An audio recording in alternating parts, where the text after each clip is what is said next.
Oh, well, I'm from Wisconsin. Grew up on the north side of Milwaukee, which is, along with Philadelphia and Baltimore, and Detroit, the most segregated city in the United States. Was the only white kid on my block. And my stepdad and mom had a couple of rackets, and the kid across the street and I would go into the street and just bat balls around. Didn't really know what we were doing. I must have been in second grade, maybe 7 or 8 years old. I didn't really even know what a tennis court looked like at that age. When I was 10, we moved out to the suburbs and moved right across the street from 2 blacktop tennis courts. And my introduction really to tennis was on those 2 courts that had chain link fence as nets. And it wasn't a very popular sport in the community where I grew up. It was pretty much football, basketball, and baseball. But I enjoyed it, and this was obviously way before computers and laptops and iPads, and you often got home from school and you didn't know what to do, so you had to figure stuff out. So I found myself grabbing a tennis racket and tennis balls and going over to this backboard on these courts. This would have been 5th through 8th grade. And in 6th grade, my stepdad, I should just say my dad, sent me to a tennis camp for a week. And that was really the start of a lifetime of having a racket in my hand. As those other sports I mentioned, football, basketball, baseball, I was doing those as well because that's what everybody in the neighborhood and in this community were a part of. So the love for tennis really grew kind of gradually between those middle school years. And then I really just my first tournament was when I was 12 years old, so very much a late bloomer. Was not highly recruited in high school. I did fairly well, but I wasn't, there were no Big Ten teams knocking on the door for recruiting purposes. But I had 2 schools that I was looking at my senior year in college, or senior year in high school, and the recruiting process back then was phone calls and letter writing. And I had my dad and stepmom lived in California, so I thought, well, maybe for college I'll go live where my dad lives and be closer to him. So I looked at all the schools that might be a possibility for me to get into. I was not a great high school student. I didn't really apply myself. Very immature academically. So I thought, well, UCSB, this beautiful school right on the ocean, maybe that would be a good place. So I wrote the coach. Spring break, I go out and visit, stay with my dad who lived in Sunnyvale, which is up in Silicon Valley. Took a flight down to UCSB, had a great visit, loved it. 2 weeks later, I took a visit to Kalamazoo College, and I realized then that, okay, well, this is a Midwest small liberal arts school, and I felt very comfortable there. Like, when I went to UCSB, I was like, I can't believe it. Like, there were students riding their bikes to class in tank tops and short shorts, and it was like, oh my God, it's amazing. But it didn't feel like anything that was in my universe back in Wisconsin. So this small liberal arts college, and I knew they were very good in tennis. This was like, you don't really even commit to a D3 school. You just get in, and if you say you're going there, you're on the team, basically. So long story short, I kind of had this dream of going to this UCSB school, and May 1st is still the deadline for deciding where you're going to go, and it was getting close to the deadline. Kept calling the coach at Santa Barbara. Wasn't getting any any response. So I I told the coach Kalamazoo, George Acker, who's in the ITA Hall of Fame, this amazing, kind of the John Wooden, I would describe him as the John Wooden of college tennis at the time, for sure for Division III tennis. So I call Coach Acker and I say, Coach, decided I'm going to go to Kalamazoo College. And this was probably April 30th, and on May 1st, the coach from Santa Barbara calls and says, you're in great shape. The AD approved you. The California school system, it's so hard to get into. I had like a B average, so it took some finagling by the coach. I said, Coach, that's amazing, but I've already chosen Kalamazoo College. I've been calling you for weeks. And he said, oh, yeah, well, we're in the middle of the season. I'm sorry, but had a couple guys turn me down, so you're in. So long story short, I said, I'm sorry. I already told the coach Kalamazoo I'm going there. Best of luck. That was kind of the end of the story. I had really an amazing experience at Kalamazoo. I learned how to study. It was a very academic-focused institution with a very small student-teacher ratio, which is what I needed. I mean, I didn't even know what I needed, but it certainly helped as I matured as a young person. The tennis was unbelievable because this was back, Griffin, before college coaches had a limit on how many matches they could schedule for their players.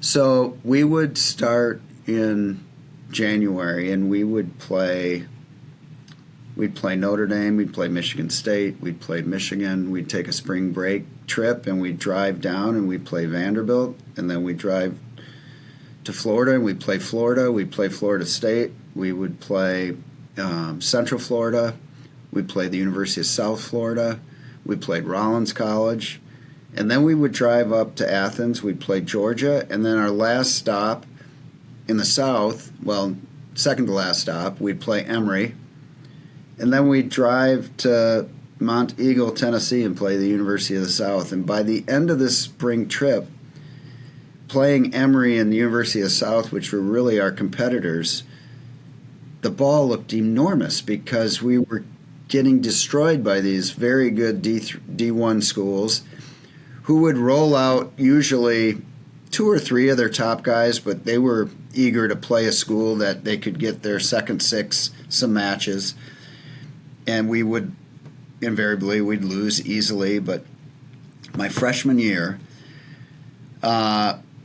we swept Georgia in doubles, and my partner and I played Miller and Malmquist, who are both in the ITA Hall of Fame. They were 2-time NCAA champions. And my partner and I beat them 3-4. And then the very next year, my different partner and I beat Miller and Dean Fry. And anytime I see, Alan Miller I don't see very often because I'm not in the South, but some of my buddies, and you know Griffin from the tennis world, or you'll soon find out as you spend more time with the ITA, it's such a small universe. You run into these people. Well, Ola Malmquist works for the USTA. And so when I was working for the USTA, I wasn't the kind of guy that would say, Ola, I'm undefeated against you. But other people would say it, so it was just kind of fun. Really, I have no ego in this. It's just demonstrating that we had an incredible schedule. And so I felt like I was in a really good place from a tennis perspective to improve, got great competition, and then our teams were always in the top 3 or 4 in the country in Division III. I think we finished 3rd, 4th, 2nd, 1st in my 4 years as a player. And it was probably my junior or senior year, or maybe right around 86, 87. It might have been after I left, where the NCAA said, look, when we played Georgia my sophomore year, I played Michael Pernfors, who a year later lost in the French Open finals. So I played Pernfors on Georgia's courts, lost 3-1. I thought I played amazing. But Pernfors had a record of like 76-15 that year. Like, there was no limit, and so coaches, it was after, I think it was later on, then the scheduling got a little tougher in terms of trying to find some D1 schools to play against. But the love for tennis and my background, it really started back as a middle school kid, and I was pretty good at most sports, but I really liked tennis, and I got fairly good at it, and then in college matured physically and mentally, and I turned out to be a pretty good student in college. I was a national champion my senior year in singles and a runner-up in doubles. Our team won the team title, and my plans for after school heading into my senior year were it was a total gray area. I had no interest at the time heading into my senior year of going to grad school or entering the workforce. My senior year, I had a German professor.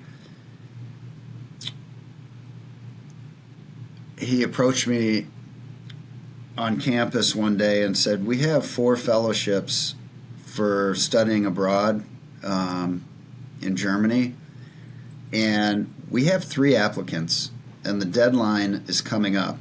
And I had studied abroad my junior year. It was pretty common at Kalamazoo College that the students would take either a 3 or 6 month study abroad semester, and I took mine my junior year from September, got back in mid-March, right before the spring trip. And so I had spent 5.5 months in Germany, and when I got back my senior year, I took a class in German, and I wasn't a good student. I got B's and C's. I was an above average student, but so the professor said, we've got 3 applicants for 4 fellowships. You have intimated that maybe you wanted to play tennis, and I just put 2 and 2 together.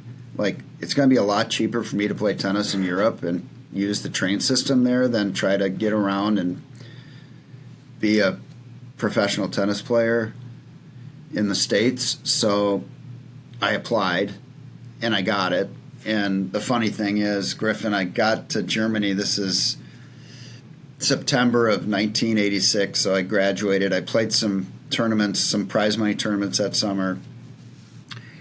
I get to Bonn, Germany, and literally, like, the second day, I'm sitting with 3 auditorium with hundreds of international students, and you all have to take this. Everyone had to take this proficiency exam to enroll, and I couldn't even understand the instructions that the professor was giving, and so I flunked this international entrance exam, and I knew I flunked it because I couldn't understand the instructions, and I went to visit the international student office very next day.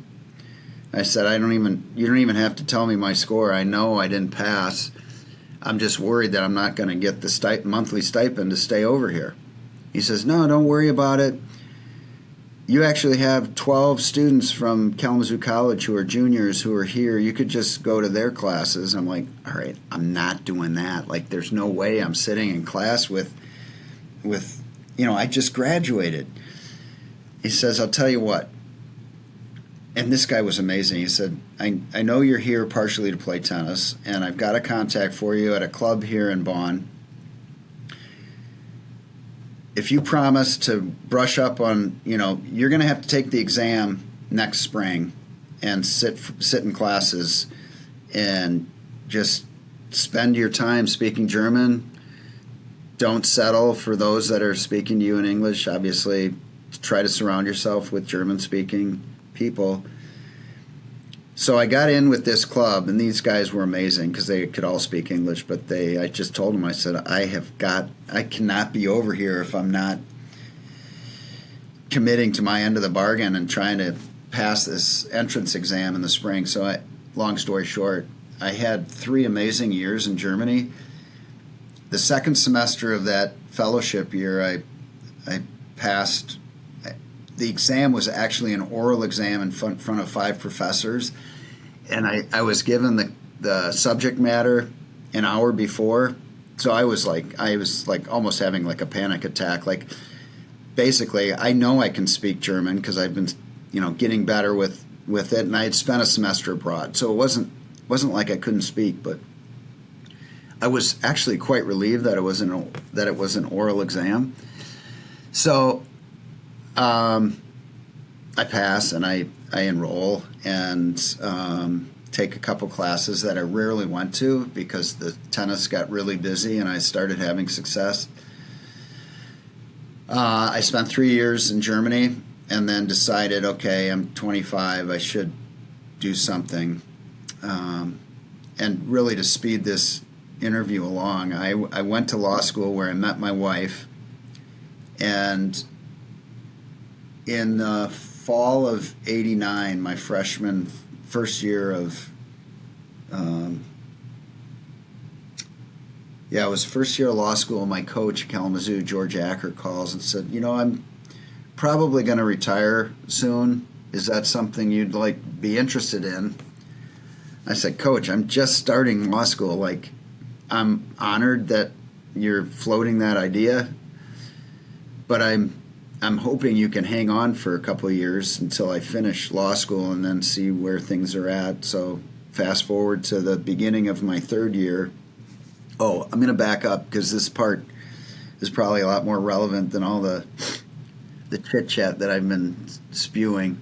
So while I was in law school, I would go back and play for this team in Germany each summer in Bonn, same team that the guy who ran the international student office set me up with. So right before heading into the summer after my 2nd year of law school, I realized I've got to get a law job. I need to see if law is for me. And my dad was a patent attorney for GE, and he was doing a lot of the licensing of Eastern Europe once the curtain came down. And he was working for a law firm, or partnering with a law firm in London. It's actually a Chicago law firm, Baker and McKenzie, and I didn't have the grades in law school. I mean, I was just a solid student. I wasn't like a rock star. And I got this clerkship with Baker and McKenzie in Frankfurt, Germany, which was a joke. The 2 other clerks that I was with, one was Yvette Overtoom, and she was from the Netherlands, and she, the year before, was one of the clerks for the International Court in The Hague. You're basically talking Supreme Court clerks, the top people in the world. So it was her, Martin Frohn, and myself, and Martin was one of the top law students out of a university in Erlangen, and I mean, these guys were so sharp. And literally, Griffin, this was the epiphany I had that summer. I had this amazing opportunity. If I had really locked in and spent weekends in Frankfurt instead of going back to Bonn each weekend, I'd probably be a retired, very rich lawyer right now. But I left. Every Friday I would go back to Bonn and play for the team, and I couldn't wait. And I realized that wasn't I probably need to be in tennis or involved with tennis in some capacity, as opposed to applying for a position with Baker and McKenzie, New York or Chicago or London or Frankfurt or wherever. At the time, they were the biggest law firm in the world. And I came home, I proposed to my girlfriend, who I met in law school. I found out I was going to be inducted into the Kalamazoo College Hall of Fame that fall, which was 5 years after I graduated, the fall of '91. So my fiance, my parents, myself, we go to Kalamazoo College. Coach Acker says, "Hey, I'm retiring at the end of this year, and I'd like you to consider maybe taking over." And I had that experience in Frankfurt where I was like, light bulbs had gone off. Like, I think I need to be in tennis. And then Coach Acker basically had a deadline. And I talked to my fiance. I'm like, would you be okay if we moved to Michigan? And I just told Coach Acker, I said, I'm going to graduate from law school and get my law degree. And then, I would love to do it. I was clerking at the time that fall and in the spring for a small law firm in Milwaukee just for money and experience. And they said, you know what? You have a job here, but if you don't take this and you decide later on to get into coaching, it's going to be a lot tougher for you.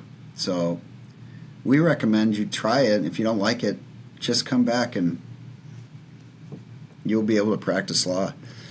So that spring, I flew to Kalamazoo with my fiance, who we married that summer. Met with the president, George Acker. It was a big to-do. Like, Kalamazoo is like, it's tennis mecca. I mean, it's like Wimbledon. It's just a very unique environment, Griffin. It's the national championships for boys 18s and 16s. That was the position I was hired to do. I was hired as the men's tennis coach and the tournament director. I'd never run a tournament. I'd never worked on the tournament. I'd never coached before. I just had a college degree and then a law degree. And the good thing for me that first year in 1992/93 was that both George Acker and Rolla Anderson, who is also in the ITA Hall of Fame, like, they're both legends from really the 50s, 60s, 70s, 80s, 90s, really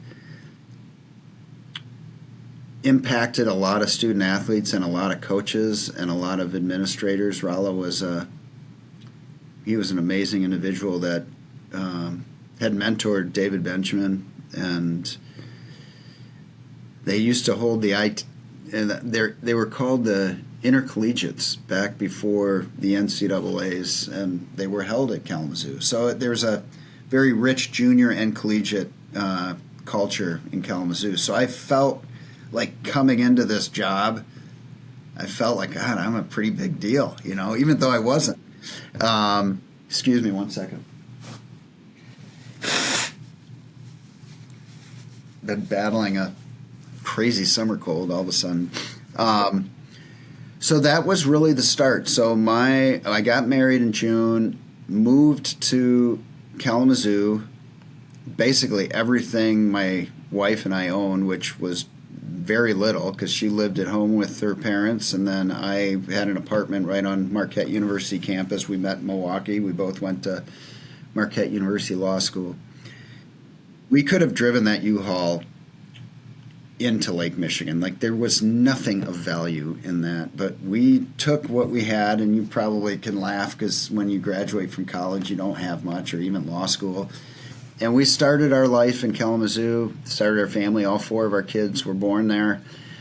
And that, to me, like, I have such nostalgia when I go back there.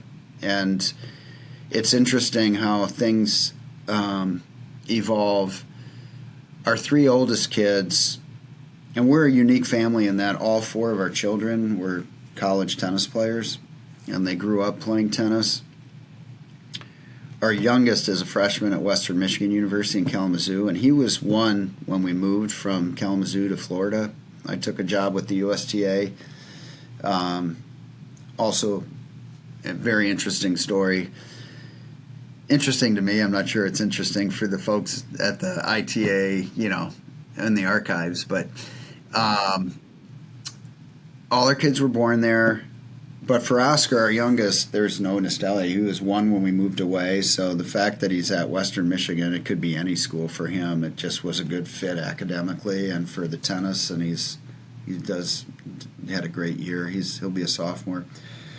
In fact, he and our second oldest are getting on a plane right now to fly to Zagreb and play some pro tournaments. Our second oldest is a pro player. He played at Minnesota. And is still playing on the tour. He's about 520 in the world, just grinding. And this is really the summer of a lifetime for our youngest, to spend 2 months with his brother over in Europe playing some tournaments and playing club tennis. So it's totally full circle for me, Griffin, like in that I played club tennis in Germany, and now two of my kids are doing that. This will be Felix's third summer playing for a team in Mannheim. Anyway, I got off on that tangent, but Kalamazoo, that was for me just 100% education. Like I said, I had no college coaching experience. I spent a year as the assistant to both George Acker and Raleigh Anderson, which was amazing that they were both healthy and both mentored me, and I was a sponge. And even the entire 15 years that I was there, they were both in my corner. It literally would be like you'd just look up in the stands and George would be watching our matches, and I would go up and sit next to him and I'd say, "What do you see?" And I learned so much just from those conversations or having him around, and not being afraid to coach in front of him. That was somewhat intimidating the first couple of years. Even when Oscar was born, he was born on March 17th, and that was the day the team left on the spring trip. And I asked Coach Acker, "Will you take the team on the spring trip?" And he did. And it was amazing. It was amazing. My players couldn't wait for me to get down there, because he was so old school and he was very different from me. And yet I thought it was the best thing in the world for my team to have like a week with Coach Acker. It was awesome.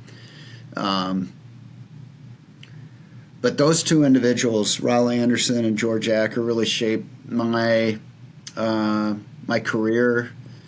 Raleigh introduced me to the USTA right away in 1992 and took me to it was the Western Tennis Association then. I think they changed it in 94 to the Midwest Tennis Association, or USTA Midwest. And I just yesterday or 2 days ago got my 30-year service pin. So really that was the beginning of a long relationship with USTA, Midwest Tennis, and National Committee Tennis, and working for the USTA.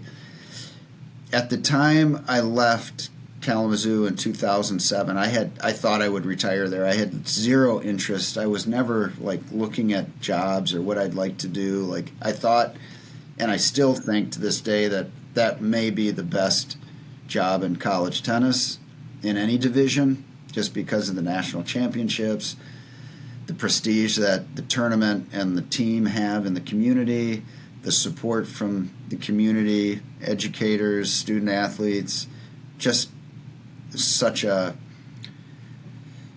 little Norman Rockwell, little village of tennis in Kalamazoo. Very, very special place. I never envisioned leaving it. I was serving on the collegiate committee, actually with John. I think John Bagosa and I may have been on the committee together, or he was the chair, or I know David was intimately involved with it at the time.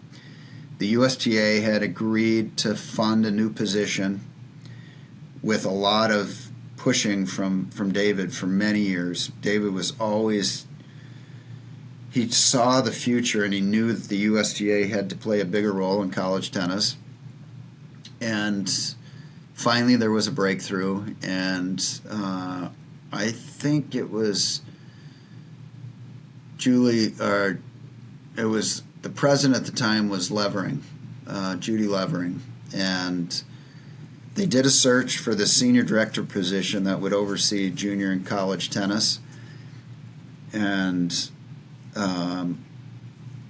I had no interest, but I was on the committee, so I looked at the profiles of different applicants, and the first individual they hired was really kind of junior focused.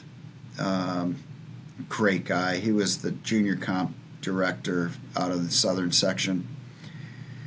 And he moved down to Key Biscayne, where the player development was located at the time for the USTA. And it just wasn't for him. He was there maybe 18 months, and then his name was Bill Ozaki, great guy, very smart, but maybe not what the USTA or the ITA were really thinking the position would evolve into.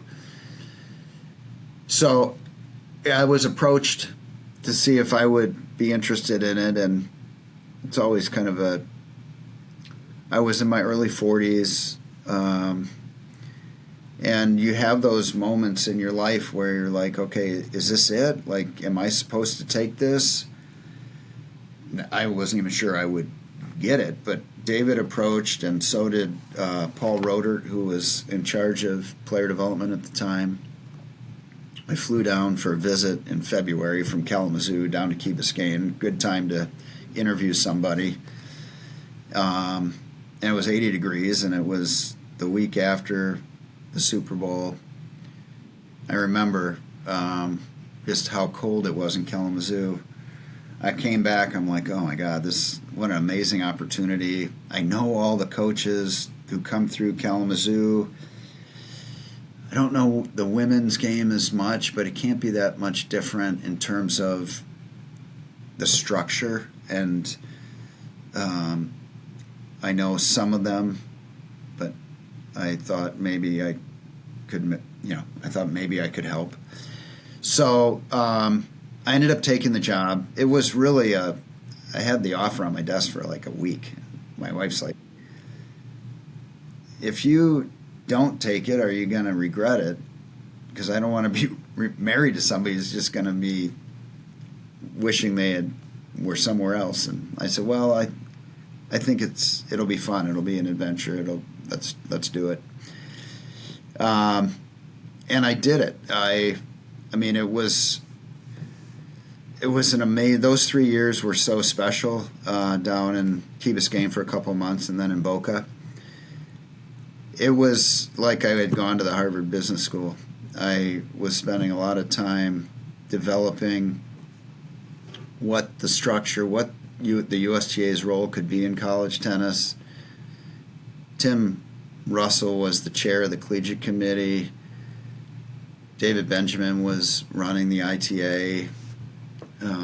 And my relationship with both of them, I had a long-standing relationship with David going back to my senior year in college when for my senior project, I worked for a tennis racket company, and the company sent me down to Sanibel Island for the ITA convention, and I set up a booth, and I was one of the sponsors, and I met David Benjamin back in that would have been the fall of 85. So now all of a sudden and he was the Princeton coach when I was running Kalamazoo, so it's like I knew him. I mean, I wasn't pals with him, but then he became a very central person in my life, both developmentally, and he was a great mentor, and so was Tim.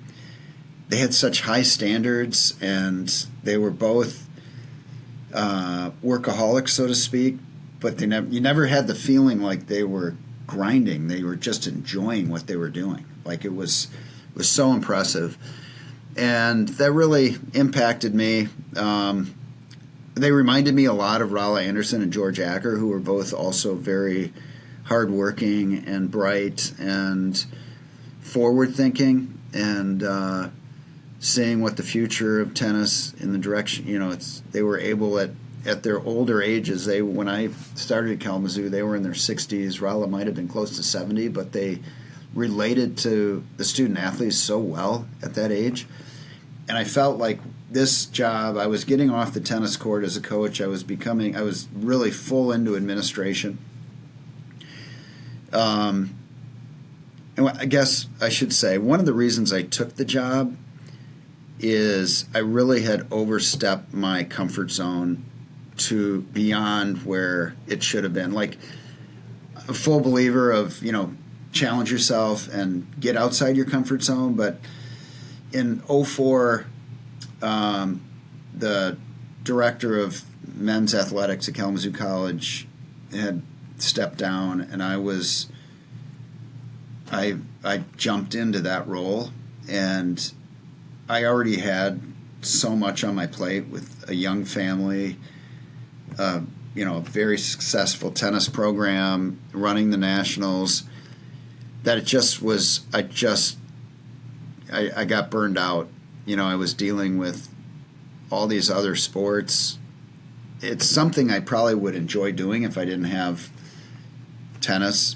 But even like during the tennis season, if there was an issue with the baseball team, for example, it was so difficult to be a successful administrator and advocate for baseball when I was in the middle of my season.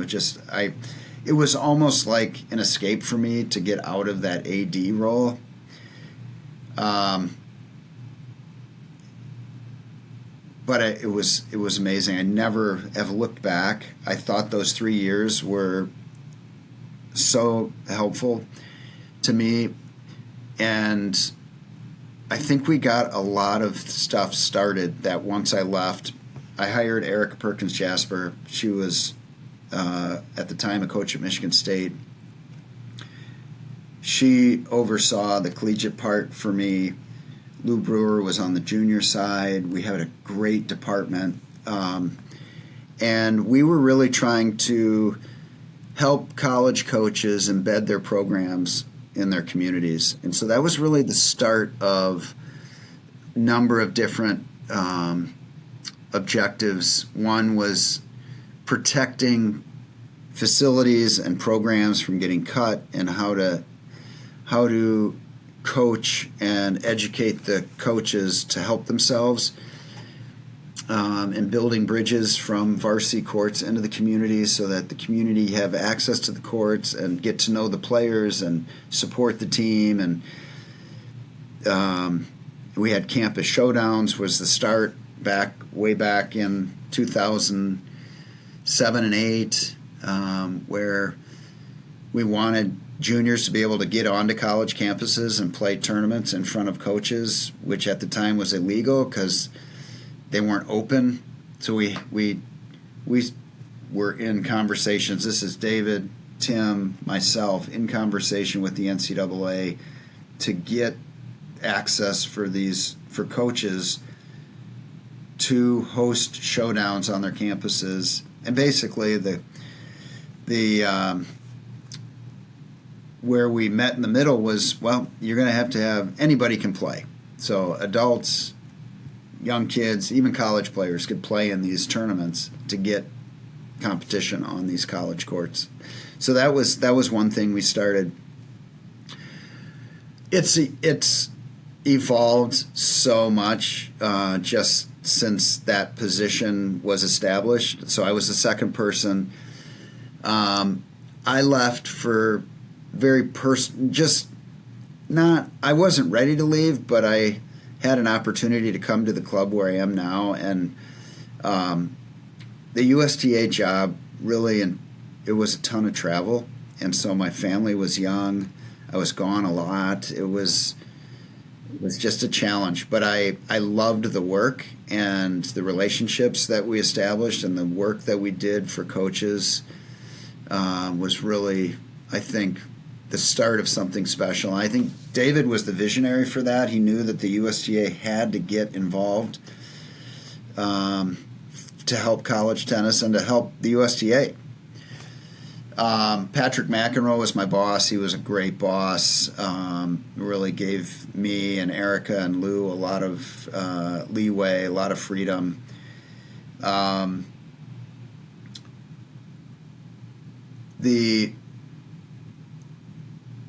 A lot of the relationships with the USTA and the ITA. Now I think the USTA is probably the biggest contributor for college tennis, maybe the biggest sponsor. And yet it's still such a sliver. It's just the USTA is so big. There's just so many different spokes to that wheel.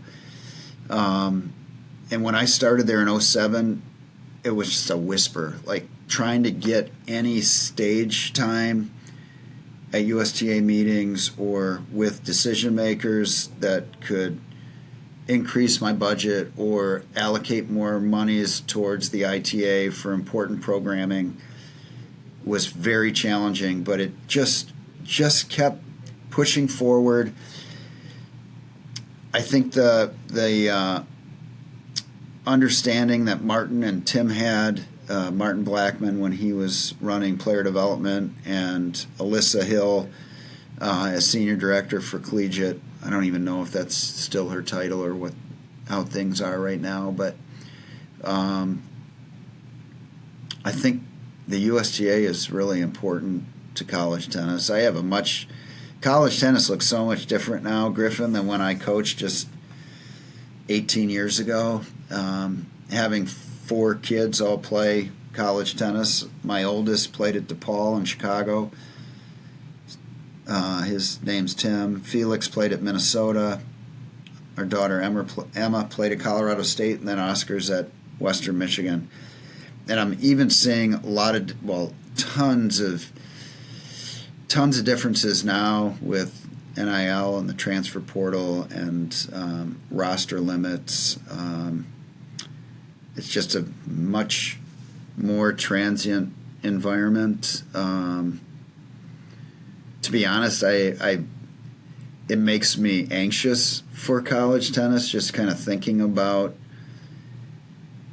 like, if I were a coach, I'd be very anxious. Like, all right, well, how much am I going to be able to scrounge together to play my top guy, who's the only guy that can compete against, these other teams in our conference at the one position? And it just, the whole sport of college tennis, especially at the D1 level, is evolving. And I think it's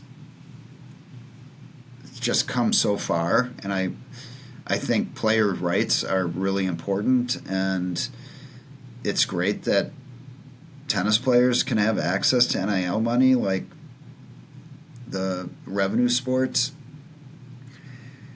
So I don't know what 5 years from now it's going to look like, but I think if college tennis can find ways to generate revenue from matches and engage the spectators, I think there's so many positive things that have happened in the last 10 years, 15 years as well.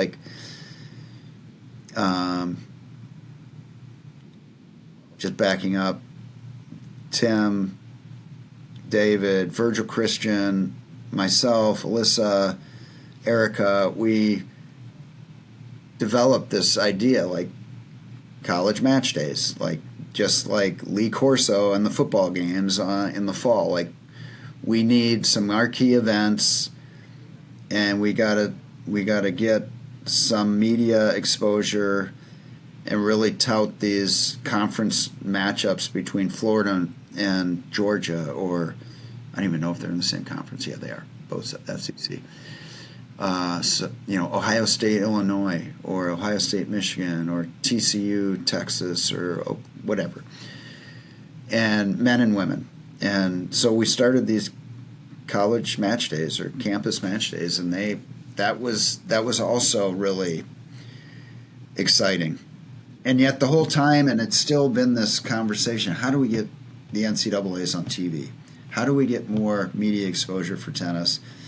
And there's some entrepreneurs out there, like Crack Rackets, that are doing amazing work with streaming. And I know, just in kind of closing on this kind of journey, when Tim announced that he was retiring, I know that David and the next generation of leaders, like what the challenges are, and it's where can you find revenue sources to support it, to save. Like, I don't think it's the ITA's responsibility to save tennis programs necessarily. Like, and the USTA, it gets just terrible press. Like, oh, the USTA is doing nothing. It's like, I don't think the USTA even realizes that, this program's been cut, or they're only going to find out about it because the ITA is going to tell them this program's been cut. And yet,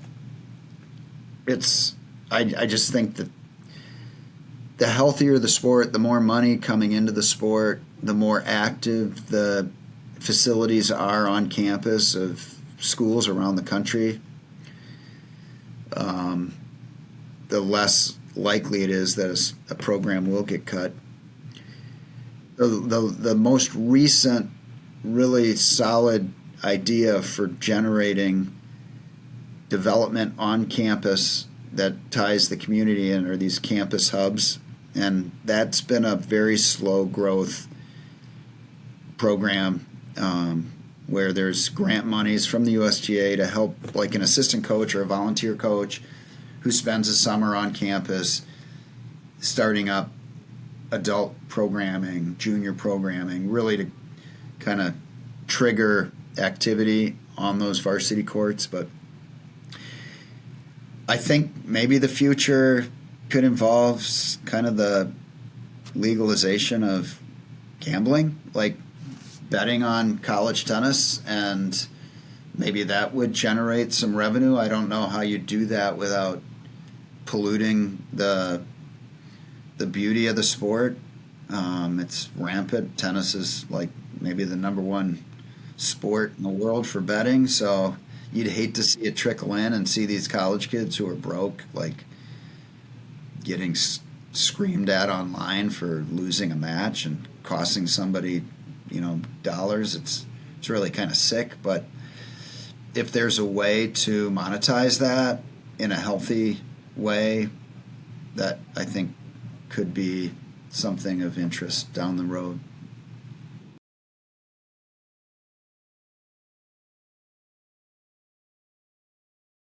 I don't know. Like, I'd probably still be in Wisconsin. I'd probably have started practicing law. I have no idea where I'd be. I just think about what I'm going to do next. I just announced like 6 weeks ago that I'm stepping down as general manager here. So now I'm thinking, all right, what do I have one more? Do I have one more run in me, like to help an organization or be in a leadership position, or do I just want to be around the game and volunteer? And I could use a few more dollars to help Oscar get through college, so I'm not like really ready to retire financially. But I do. I have no idea where I'd be. I'd probably be in sports in some capacity, maybe.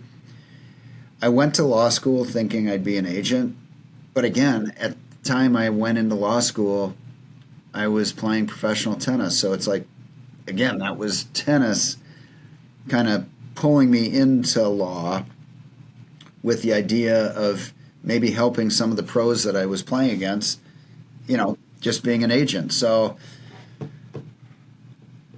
and lo and behold, I'm in law school at Marquette, and the sports law professor is Marty Greenberg, who at the time was representing Jack Sikma and some of the other Milwaukee Bucks.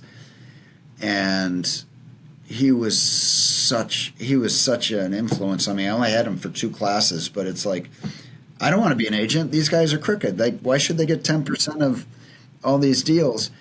Marty was, nope, I charge $350 an hour and it's worth every penny. And like at the time I thought $350 an hour, but even then when they were getting, $1 million a year, when Magic signed that deal, $25 million for 25 years, that was like, oh my God. Now that's just like chump change. But I realized then, like in my second year of law school, like I don't want to be an agent. I'd maybe represent athletes, but I would just be, a business lawyer. I'd probably be a lawyer. My dad was a lawyer. I think I had a pretty good idea, or have a pretty good idea how to get to the root of an issue. So that's probably what I'd be doing right now. Maybe I'd be rich and retired, but I don't know. I'm not interested in retiring really. I will stay in tennis and volunteer in the section or nationally, and maybe even the ITA. We run a collegiate tournament here called Milwaukee Tennis Classic, which is an ITA event, and we've worked closely with David and Tim before him on the whole Corey and just the whole team. So I can tell you, like having 4 kids in the sport, and my wife, she started playing when she met me. Like it's been the most amazing journey. Tennis has been incredible, and the people that I've met. I remember, so one of the years I was at Kalamazoo, I was the faculty rep to the president's executive committee. So I was the fly on the wall for like how the budgets for the provost and for advising and student aid and student development. Like I was the faculty rep for the entire faculty on the executive committee. And I remember coming back from an ITA meeting. I was D3. I was the D3 chair. This was probably early 2000s. I remember coming back from a meeting, or maybe it was like the convention, just telling Rachel, my wife, like, these they're so smart, they're so organized, they're so visionary. It's no different than the professors that are sitting around, or the administrators around that president's council that I sit in with 7 other people. Like I've just always been so impressed with the coaches and how hard they work, and how collegial everybody is. Like I really thought my 15 years of coaching, we wanted to see the other teams do well. There were very few coaches that were, schadenfreude, like, oh, I'm so glad, like they don't want to see their competitors do bad. They just want to beat their competitors. I want to beat you, but I want you to do well. And I feel like that is the nature of college tennis coaching. And I think that spirit it's evolved from, just amazing coaches, Frank Brennan, Dick Gould, Dick Leach, just all these legends of the sport, the George Ackers of the world, that if a coach came up to them after a match and said, what did you tell your doubles team? They really turned it around, and my guys, it was like Coach Acker he was the kind of coach who would tell him. He said, well, I told him to play 2 back, and, like there were no secrets. Like he was the kind of coach, and there are a lot of coaches out there. I could take your guys and beat my guys. They were such students of the game, and so smart and so hardworking. And I really feel like the culture in college tennis is like that. It's just we want to beat each other, and I missed that. Like when I went to work for the USTA, I kind of missed that competitiveness of preparing a team for competition and training for several months for what comes at the end in the spring. And yet I've had an opportunity with my 4 kids and all the kids that I coach at the club. So I spent the last 15 years in a very non-typical role in the private club industry as a general manager with a sports background. Typically that individual comes out of the hospitality business, so they're kind of front of the house, wearing a suit, really taking care of the members from the food and beverage perspective. And I just started here as the tennis director in 2010 and then was asked to jump into the GM role. So I miss, I'm much more of a tennis guy than a private club guy. But it's because of the tennis that I'm here. So I have everything to thank for the sport.